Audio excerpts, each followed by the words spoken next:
Hi friends, ஆட்டுக்குடல் எப்படி சுத்தம் பண்ணுறதுன்னு பார்க்கலாமா?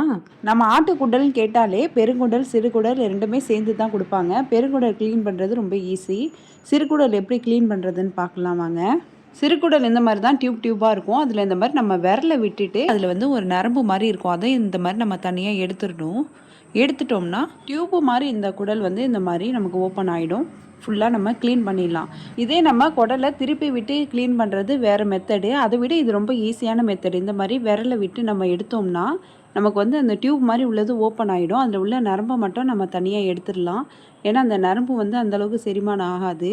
இந்த மாதிரி எடுத்துட்டோன்னா நம்ம க்ளீன் பண்ணுறது ஈஸியாக இருக்கும். ஒவ்வொரு டியூபாக எடுத்துகிட்டு அதை பெருவிரலால் நம்ம பிடிச்சி இழுத்துட்டு இந்த மாதிரி நல்லா திக்காக அதில் உள்ள தண்ணியெல்லாம் எடுத்துடணும். எடுத்துட்டோன்னா இந்த மாதிரி நமக்கு க்ளீனாக கிடச்சிரும். நம்ம குடலை திருப்பி விட்டோன்னா இந்தளவுக்கு க்ளீன் ஆகுமான்னு தெரியாது. இப்போ பாருங்கள் எந்த அளவுக்கு க்ளீனாக இருக்குதுன்னு பாருங்கள்.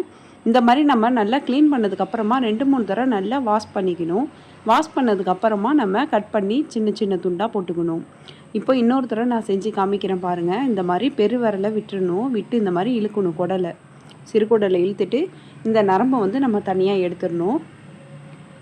எடுத்துட்டோன்னா அந்த சிறுகுடல் வந்து நம்ம க்ளீன் பண்ணுறதுக்கு ரொம்ப ஈஸியாக இருக்கும். இந்த பாருங்கள் இந்த மாதிரி தான் இருக்கும் நரம்பு. இதை தனியாக எடுத்துடணும்.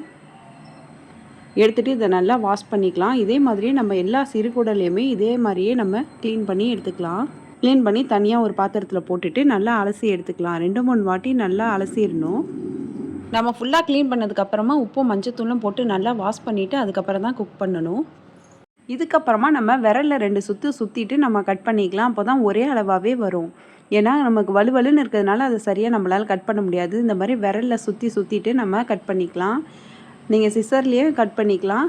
உங்களுக்கு எதில் கட் பண்ண வசதியாக இருக்கோ அதில் நீங்கள் கட் பண்ணிக்கலாம். இந்த மாதிரி விரலை சுற்றி நம்ம அரிஞ்சோம்னா நமக்கு கட் பண்ணுறதுக்கு ஈஸியாக இருக்கும். எல்லாமே ஒரே அளவாகவே இருக்கும். இதே மாதிரி நம்ம ஃபுல்லாகவே கட் பண்ணி எடுத்துக்கலாம். உங்கள்கிட்ட சிசர் இருந்துச்சுன்னா சிசரால் கட் பண்ணி எடுத்துருங்க.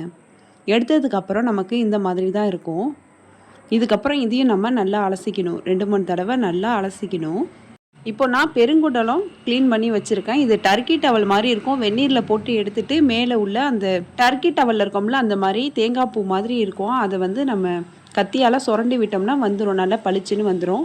அதுக்கப்புறமா இந்த மாதிரி வெந்நீரில் நம்ம போட்டுடணும். போட்டதுக்கப்புறம் நல்லா சுருண்டுக்கும். நல்லா வெந்நீரில் போட்டுடலாம். போட்டதுக்கப்புறம் இந்த மாதிரி சுருண்டுக்கும். இதுக்கப்புறம் தான் நம்ம குக் பண்ண ஸ்டார்ட் பண்ணணும். இந்த மாதிரி க்ளீன் பண்ணால் நமக்கு ரா ஸ்மெல் வராது. நீங்களும் இந்த மெத்தடில் வாஷ் பண்ணி குக் பண்ணி பாருங்கள். இந்த வீடியோ பிடிச்சிருந்துச்சின்னா சப்ஸ்கிரைப் பண்ணிடுங்க. தேங்க்ஸ் ஃபார் வாட்சிங்.